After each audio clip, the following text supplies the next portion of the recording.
Alright guys, welcome. This is your boy Mr. G, and this time I'm going to be doing what's in my tank bag. I'm getting ready to do an overnighter in the Pine Barrens, which is, well, you're in the Pine Barrens, and so I thought you'd want to know what is in here and why I would have a tank bag. From where you're sitting on my bike, I will have a dry duffel that covers the rear pillion and the rack that you're sitting on. This is for immediate needs. All right, now you need to understand this is specific to the Pine Barrens, my personal needs, and the fact that I'm only doing an overnighter. I'm gonna go out at like 4 in the afternoon, right before it gets dark, and I'll have an hour to get out there and get set up, and with what I'm gonna use, I'll be able to do that. So there's still room in this thing, which is nice. Water, gotta have water, right? So that's in there, kind of self-explanatory. Probably the most important thing in here when you're dealing with the Pine Barrens, compass, and I did an entire video on that I'll release at some point.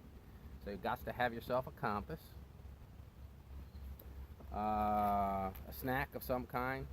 If you're doing multiple days out there, I would do something more nutritional than this, for sure.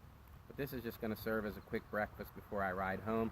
And my ride home, by the way, is only like, I don't know, it's going to be 20 minutes or something. So this is more about the living off the back of the bike kind of thing. And inside of this thing is split into 2 pouches, by the way.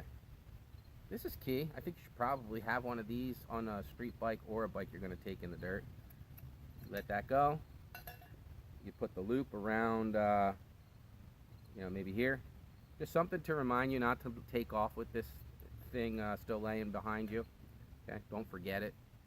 This goes underneath your kickstand, and you have a way of putting your bike in a spot where it's not going to fall. In the Pine Barrens, you're basically dealing with sand and sugar sand. And it is going to fall. But there's a debate to be had in reference to kickstands that are easy to pull up your bike on this one versus the Harley style where they're kind of like tilted over more. And what is your preference and why, I guess? And then this bag. So in this bag, it is water protected, and these are the things that are crucial to me being able to survive out there, or maybe not so much. First thing, not even going to use it, but I will eventually use it, so it's going to stay in here. This is a cord to plug into my adapter. The adapter is here, and so on longer trips this is going to help me charge my phone, which gives me GPS. That's the main deal there, right? This is a spork. I can dig into a can and eat that way. Not 100% necessarily. Clearly, you can take a knife and make a set of chopsticks if you're in the middle of a forest and poke things or pull things out of a container. My ability to get light, I've just been using this one for forever. It's wrapped in tape in case I need to have tape, and it's actually helped me in the past. For fire, 2 packs of matches, which are going to be lit completely. Like when I make a fire with a pack of matches, I basically like light the entire pack on fire, and it gives me a longer chance at getting a fire. And then a third source of fire, a lighter. Highly suggest that you check the lighter to make sure that it's still functioning. Also, I would suggest that you are checking the matches to make sure that they're not damp or something like that. For some tinder, I'm going to do the old school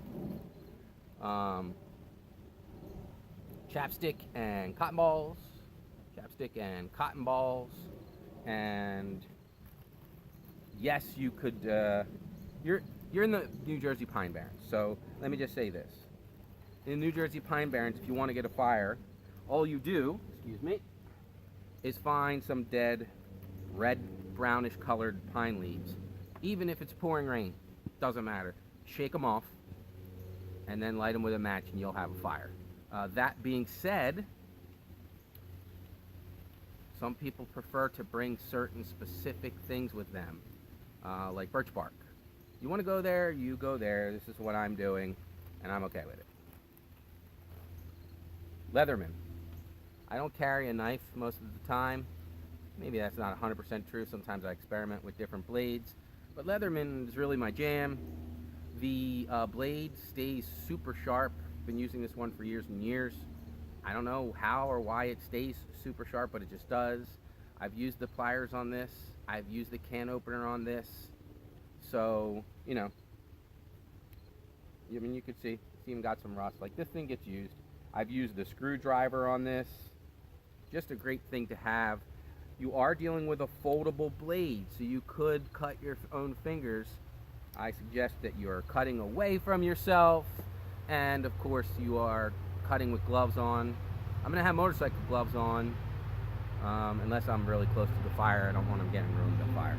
So that's how I will deal with this. So this is what's in my bag for my trip. Please, you know, share with me what you've got going on in your bag if you happen to do the tank bag thing. Your boy, Mr. G.